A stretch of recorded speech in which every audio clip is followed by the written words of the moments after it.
ಸಂಸದ ತುಕಾರಾಂ ಶಾಸಕಿ ಅನ್ನಪೂರ್ಣ ನೋಡಲೇಬೇಕಾದಂತ ಸ್ಟೋರಿ ಇದು. ಸಂಡೂರ್ನ ಆಸ್ಪತ್ರೆ ಬಗ್ಗೆ ಯಾಕಿಷ್ಟು ನಿರ್ಲಕ್ಷ್ಯ ನಿಮ್ಗೆ? ಹಾಗಾದ್ರೆ ಇಲ್ಲಿ ಪರದಾಡ್ತಾ ಇದ್ದಾರೆ ರೋಗಿಗಳು. 4 ವರ್ಷ ಆದ್ರೂ ಕೂಡ ಈವರೆಗೂ ಆಸ್ಪತ್ರೆಗೆ ಉದ್ಘಾಟನೆ ಭಾಗ್ಯ ಇಲ್ಲ. ಏನ್ ಮಾಡ್ತಾ ಇದ್ದೀರಾ, ಏನ್ ಕೆಲಸ ಮಾಡ್ತಾ ಇದ್ದೀರಾ ನಿಮ್ಮ ಕ್ಷೇತ್ರದಲ್ಲಿ ನೀವು? ಸಂಡೂರ್ನಲ್ಲಿರುವಂತ ಆಸ್ಪತ್ರೆ 4 ವರ್ಷ ಆದ್ರೂ ಕೂಡ ಉದ್ಘಾಟನೆ ಭಾಗ್ಯ ಸಿಕ್ಕಿಲ್ಲ. ಅಲ್ಲಿನ ರೋಗಿಗಳು ಪರದಾಡ್ತಾ ಇದ್ದಾರೆ. ಸರ್ಕಾರಿ ಕಟ್ಟಡ ಅಂದ್ರೆ ಇಷ್ಟೊಂದು ಬೇಜವಾಬ್ದಾರಿ ಮತ್ತು ನಿರ್ಲಕ್ಷ್ಯನ ನಿಮಗೆ? ಸುಸಜ್ಜಿತ ಆಸ್ಪತ್ರೆ ನಿರ್ಮಾಣವಾದ್ರೂ ಕೂಡ ಯಾಕೆ ಆಸ್ಪತ್ರೆ ಇನ್ನೂ ಉದ್ಘಾಟನೆ ಆಗಿಲ್ಲ? ಉದ್ಘಾಟನೆ ಆಗದೆ ಪಾಳು ಬಿದ್ದಿದೆ ಪ್ರಾಥಮಿಕ ಆರೋಗ್ಯ ಕೇಂದ್ರ. 4 ವರ್ಷಗಳಿಂದ ಕೂಡ ಈ ಕಟ್ಟಡದ ಬಗ್ಗೆ ಅಸಡ್ಡೆ ಮತ್ತು ನಿರ್ಲಕ್ಷ್ಯ, ಅನೈತಿಕ ಚಟುವಟಿಕೆಗಳ ತಾಣ ಆಗ್ತಾ ಇದೆ ಸರ್ಕಾರಿ ಆಸ್ಪತ್ರೆ. ಬಳ್ಳಾರಿ ಲೋಕಸಭಾ ಕ್ಷೇತ್ರದ ಸಂಸದ ತುಕಾರಾಂ, ಸಂಡೂರು ಶಾಸಕಿ. ಈ ಸ್ಟೋರಿಯನ್ನ ನೋಡಲೇಬೇಕು. ಯಾಕೆ ಇಷ್ಟೊಂದು ನಿರ್ಲಕ್ಷ್ಯ ಒಂದು ಸರ್ಕಾರಿ ಆಸ್ಪತ್ರೆ ಬಗ್ಗೆ ನಿಮಗೆ? ಕಟ್ಟಡ ಏನೋ ಕಟ್ಟಿದ್ದೀರಾ, ಆದರೆ ಯಾಕೆ ಉದ್ಘಾಟನೆ ಮಾಡಿಲ್ಲ ಇನ್ನು? ಅಲ್ಲಿನ ಜನ ಕೇಳ್ತಾ ಇರುವಂಥ ಪ್ರಶ್ನೆ ಇದು. ಸಾರ್ವಜನಿಕರಿಗೆ ತೊಂದರೆ ಆಗ್ತಾ ಇದೆ, ಪಾಪ ರೋಗಿಗಳು ಪರದಾಡುವಂಥ ಪರಿಸ್ಥಿತಿ. ಆ ಭಾಗದಲ್ಲಿ ಚಿಕಿತ್ಸೆ ಪಡೆಯೋಕ್ಕೊಂದು ಸೂಕ್ತವಾದ ಸರ್ಕಾರಿ ಆಸ್ಪತ್ರೆ ಇಲ್ಲ. ಅಧಿಕಾರಕ್ಕೆ ಬರೋಕ್ಕಿಂತ ಮುಂಚಿತವಾಗಿ ಕೊಡ್ತಿರಲ್ಲ ಭರವಸೆಗಳು, ಎಲ್ಲೋಯ್ತವು? ಕಟ್ಟಡ ಏನೋ ರೆಡಿ ಆಗಿದೆ, ಉದ್ಘಾಟನೆ ಮಾಡೋಕ್ಕೆ ಏನು ಸಮಸ್ಯೆ ನಿಮಗೆ? ನೋಡ್ತಾ ಇರಬಹುದು, ಈ ಕಟ್ಟಡ ಅನೈತಿಕ ಚಟುವಟಿಕೆಗಳ ಅಡ್ಡೆ ಆಗ್ತಾ ಇದೆ. ಅದರ ಗಾಜುಗಳನ್ನೆಲ್ಲ ಒಡೆದ್ಬಿಟ್ಟಿದ್ದಾರೆ. ಒಂದು ಕಟ್ಟಡ ರೆಡಿ ಆಗಿದೆ ಅಂತ ಹೇಳಿದ್ರೆ ಉದ್ಘಾಟನೆ ಮಾಡೋಕೆ ಏನು ಸಮಸ್ಯೆ ಇದೆ? ಏನಾದರೂ ತೊಂದರೆ ಇದೆಯಾ? ಯಾರಾದರೂ ಅಡ್ಡಗಾಲ ಹಾಕಿದಾರ ಅದಕ್ಕೆ? ಇಂಥ ನಿರ್ಲಕ್ಷ್ಯದಿಂದ ರಾಜ್ಯದ ಜನಸಾಮಾನ್ಯರು ಪರದಾಡುವಂಥ ಪರಿಸ್ಥಿತಿ ನಿರ್ಮಾಣವಾಗಿದೆ. ಗಿಡ ಗಂಟೆಗಳು ಆಸ್ಪತ್ರೆ ಸುತ್ತ ಹೇಗೆ ಬೆಳೆದಿದೆ ನೋಡ್ತಾ ಇರಬಹುದು. ಅಲ್ಲಿ ಮದ್ಯದ ಬಾಟಲ್ಗಳು ಕೂಡ ಕಂಡು ಬರ್ತಾ ಇದೆ. ಪ್ರಾಥಮಿಕ ಆರೋಗ್ಯ ಕೇಂದ್ರ ಎಲ್ಲವೂ ಕೂಡ ರೆಡಿ ಆಗಿದೆ, ಆದರೆ ಉದ್ಘಾಟನೆ ಭಾಗ್ಯ ಮಾತ್ರ ಇಲ್ಲ. ಯಾಕೆ? ಸರ್ಕಾರಿ ಆಸ್ಪತ್ರೆಯನ್ನು ತೆರೆದ್ರೆ ಖಾಸಗಿ ಆಸ್ಪತ್ರೆಗೆ ಲಾಸ್ ಆಗತ್ತೆ. ಖಾಸಗಿ ಆಸ್ಪತ್ರೆಗೆ ಬರೋ ರೋಗಿಗಳು ಸರ್ಕಾರಿ ಆಸ್ಪತ್ರೆಗೆ ಬರ್ತಾರೆ ಅಂತ ಹೇಳಿ ನೀವು ಓಪನ್ ಮಾಡ್ಲಿಲ್ವಾ ಇದುವರೆಗೂ?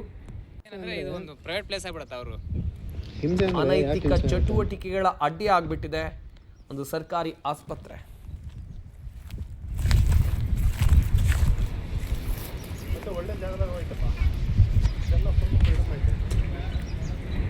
ಏನಂದ್ರೆ ಇದು ಒಂದು ಪ್ರೈವೇಟ್ ಪ್ಲೇಸ್ ಆಗ್ಬಿಡುತ್ತೆ. ಅವರು ಹಿಂಸೆ ಅಂದ್ರೆ ಯಾಕೆ ಹಿಂಸೆ ಆಗುತ್ತೆ ಅಂತ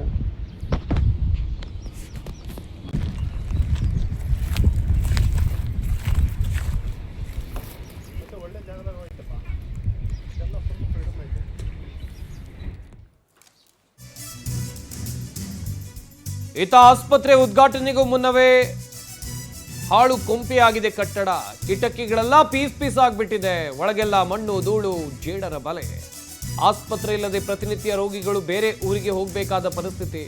ಬಳ್ಳಾರಿ ಜಿಲ್ಲೆ ಸಂಡೂರು ತಾಲೂಕಿನ ಸ್ವಾಮಿಹಳ್ಳಿ ಪ್ರಾಥಮಿಕ ಆರೋಗ್ಯ ಕೇಂದ್ರ ಇದು. 2020-21ನೇ ಸಾಲಿನಲ್ಲಿ DMF ಅನುದಾನದ ಅಡಿಯಲ್ಲಿ ಆಸ್ಪತ್ರೆಯನ್ನು ನಿರ್ಮಾಣ ಮಾಡಲಾಗಿದೆ. ಅಂದಾಜು 1 ಕೋಟಿ ರೂಪಾಯಿ ವೆಚ್ಚದಲ್ಲಿ ಬೃಹತ್ ಆಸ್ಪತ್ರೆ ಕಟ್ಟಡವನ್ನು ನಿರ್ಮಾಣ ಮಾಡಲಾಗಿದೆ. ಊರಿಗೆ ಒಳ್ಳೆಯದಾಗಲಿ ಅಂತೇಳಿ ಆಸ್ಪತ್ರೆಗೆ ಭೂಮಿಯನ್ನು ಗ್ರಾಮಸ್ಥರು ಕೊಟ್ಟಿದ್ರು. ರೋಗಿಗಳು ಪಕ್ಕದ ನಗರಗಳಿಗೆ ಹೋಗಿ ಚಿಕಿತ್ಸೆಯನ್ನು ಪಡೆದುಕೊಂಡು ಬರುವಂಥ ಪರಿಸ್ಥಿತಿ ಇದೆ. ಕೂಡಲೇ ಆಸ್ಪತ್ರೆ ಉದ್ಘಾಟನೆ ಮಾಡಿ ಅಂತೇಳಿ ಗ್ರಾಮಸ್ಥರು ಆಗ್ರಹವನ್ನು ಮಾಡ್ತಾ ಇದ್ದಾರೆ. ಸಕಾಲಕ್ಕೆ ಚಿಕಿತ್ಸೆ ಸಿಗದೆ ಹಲವಾರು ಸಾರ್ವಜನಿಕರು ತೀವ್ರವಾಗಿ ಪರದಾಡುವ ಪರಿಸ್ಥಿತಿ ನಿರ್ಮಾಣ ಆಗಿದೆ. ಮಾಹಿತಿ ಕೊಡ್ತಾರೆ ನಮ್ಮ ಬಳ್ಳಾರಿ ಜಿಲ್ಲೆಯ ಪ್ರತಿನಿಧಿ ವೀರೇಶ್. ದೂರವಾಣಿ ಸಂಪರ್ಕದಲ್ಲಿ ಜಾಯ್ನ್ ಆಗ್ತಾ ಇದ್ದಾರೆ. ವೀರೇಶ್, ಕಟ್ಟಡ ಎಲ್ಲ ರೆಡಿ ಆಗಿದೆ, 4 ವರ್ಷದಿಂದ ಪಾಳು ಬಿದ್ದಿದೆ, ಕಿಟಕಿ ಗಾಜು ಒಡೆದು ಹೋಗಿದೆ, ಸುತ್ತಲೆಲ್ಲ ಗಿಡಗಂಟಿ. ಯಾಕೆ ಈ ಆಸ್ಪತ್ರೆ ಉದ್ಘಾಟನೆ ಭಾಗ್ಯ ಇದುವರೆಗೂ ಕೂಡ ಸಿಕ್ಕಿಲ್ಲ? ಏನ್ ಪ್ರಾಬ್ಲಮ್ ಆಗ್ತಾ ಇರೋದಲ್ಲಿ? ಹೌದು ಸಂಪತ್, ಈ ಒಂದು ಗಣಿ ಜಿಲ್ಲೆಯ ಈ ಒಂದು ಮೈನಿಂಗ್ ಹಬ್ ಎಂದೇ ಕರೆಸಿಕೊಳ್ಳುವಂತಹ ಸಂಡೂರು ತಾಲೂಕಲ್ಲಿ ದಿನಕ್ಕೊಂದು ರೀತಿಯಾದಂತಹ ಸಮಸ್ಯೆಗಳು ಕಣ್ಬಿಟ್ಟು ನೋಡಿದರೆ ಕಾಣ್ತಾ ಇದ್ದಾವೆ. ಅದರಲ್ಲಿ ಮುಖ್ಯವಾಗಿ ಸಂಡೂರು ತಾಲೂಕಿನ ಸ್ವಾಮಿಹಳ್ಳಿಯಲ್ಲಿ ಒಂದು ಪ್ರಾಥಮಿಕ ಆರೋಗ್ಯ ಕೇಂದ್ರವನ್ನು ಸ್ಥಾಪಿಸಬೇಕು ಎನ್ನುವಂತಹ ಒಂದು ಉದ್ದೇಶದಿಂದ ಸಾರ್ವಜನಿಕರೆಲ್ಲರೂ ಜನಪ್ರತಿನಿಧಿಗಳನ್ನು ಮತ್ತು ಸ್ಥಳೀಯ ಅಧಿಕಾರಿ ವರ್ಗದವರನ್ನು ಕೇಳಿದಾಗ ಭೂಮಿ ಇಲ್ಲ ಎನ್ನತಕ್ಕಂತಹ ಒಂದು ನೆಪವನ್ನು ಹೇಳ್ತಾರೆ. ಆದ್ರೆ ಇಲ್ಲಿ ಏನು ಸಮಯಕ್ಕೆ ಸರಿಯಾದಂತಹ ಸೂಕ್ತ ಚಿಕಿತ್ಸೆ ಇಲ್ಲ ಎನ್ನುವಂತ ಕಾರಣದಿಂದ ಸಾಕಷ್ಟು ಏನು ಆರೋಗ್ಯಕರವಾದಂತಹ ಮತ್ತು ಇತರೆ ಸಂದರ್ಭದಲ್ಲಿ ಜೀವ ಹೋದಂತಹ ಘಟನೆಗಳಿಂದ ನೊಂದಿರತಕ್ಕಂಥ ಗ್ರಾಮಸ್ಥರು 12 ಲಕ್ಷ ರೂಪಾಯಿಯನ್ನು ಹಣದಿಂದ ಸ್ವಂತ ಭೂಮಿಯನ್ನು ಖರೀದಿ ಮಾಡಿ ಸರ್ಕಾರಕ್ಕೆ ಕೊಡ್ತಾರೆ ಆಸ್ಪತ್ರೆ ನಿರ್ಮಾಣವಾಗಲಿ ಅಂತ. ಆದ್ರೆ 2020-21 2021ರಲ್ಲಿ ಈ ಒಂದು ಪ್ರಾಥಮಿಕ ಆರೋಗ್ಯ ಕೇಂದ್ರ ನಿರ್ಮಾಣ ಕಾರ್ಯ ಪ್ರಾರಂಭವಾಗ್ತದೆ. 4 ವರ್ಷವಾದ್ರೂ ಸಹ ಈ ಒಂದು ಆಸ್ಪತ್ರೆ ಪ್ರಾರಂಭ ಮಾಡುವಂತಹ ಉದ್ದೇಶನೇ ಇಲ್ಲ ಎನ್ನೋ ರೀತಿಯಲ್ಲಿ ಇಲ್ಲಿ ಯಾವುದೇ ಕಾರಣಕ್ಕೂ ಪ್ರಾಥಮಿಕ ಆರೋಗ್ಯ ಕೇಂದ್ರವನ್ನು ಉದ್ಘಾಟನೆ ಮಾಡೋದಿಲ್ಲ.